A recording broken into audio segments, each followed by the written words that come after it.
जरूर। कुंडली में कई तरह के योग बनते हैं, जैसे राजयोग, धन योग, ग्रहण योग आदि।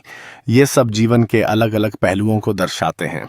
राजयोग की बात करें तो क्या इसका मतलब होता है कि व्यक्ति राजा जैसा जीवन जिएगा? बिल्कुल, लेकिन केवल उसी स्थिति में जब ग्रह मजबूत हों और दशा साथ दे, वरना योग होने के बावजूद फल नहीं मिलता। तो क्या इसका मतलब है कि योग से ज्यादा उसकी शक्ति मायने रखती है? हाँ, योग की शक्ति यानी उसका फल तब मिलता है जब वह शुभ ग्रहों द्वारा समर्थित हो और सही दशा में सक्रिय हो। आपने धन योग का जिक्र किया। ये कैसे पता चलेगा कि किसी की कुंडली में धन योग है? जब लग्नेश और धन भाव का स्वामी आपस में संबंध बनाते हैं और लाभ भाव से जुड़ते हैं, तब धन योग बनता है। क्या इसका मतलब ये है कि ऐसा व्यक्ति आर्थिक रूप से बहुत संपन्न होगा?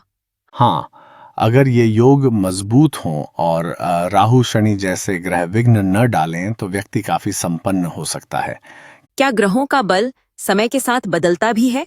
बिल्कुल, दशा और गोचर के अनुसार ग्रहों की स्थिति और उनका प्रभाव बदलता है। तो क्या कुंडली सिर्फ जन्म के समय का ही संकेत नहीं है, बल्कि वो चलती रहती है? हाँ, कुंडली एक स्टार्टिंग पॉइंट है, लेकिन समय के साथ गोचर और दशाएं इसे प्रभावित करती रहती हैं। आपने ग्रहण योग का नाम लिया था। क्या ये नकारात्मक योग होता है? आमतौर पर हाँ। जब सूर्य या चंद्रमा पर राहु केतु की छाया पड़ती है तो मानसिक तनाव, भ्रम या रुकावटें आ सकती हैं। क्या इसका कोई उपाय भी होता है या इसे बस सहना पड़ता है? उपाय होते हैं, जैसे मंत्र जाप, दान और विशेष व्रत।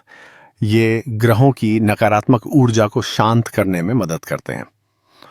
बहुत लोग सोचते हैं कि योग मतलब भाग्य, लेकिन क्या मेहनत का कोई रोल नहीं होता? मेहनत का रोल सबसे बड़ा होता है। योग सिर्फ संभावनाएं दिखाते हैं, सफलता मेहनत और सही दिशा से आती है। बहुत अच्छा कहा आपने।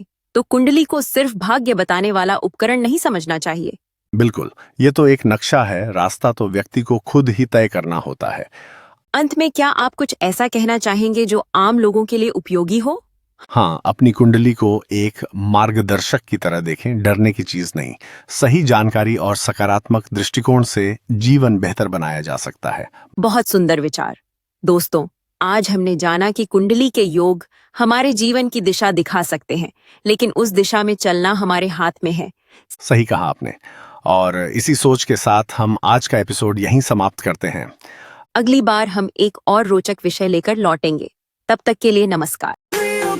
Solution.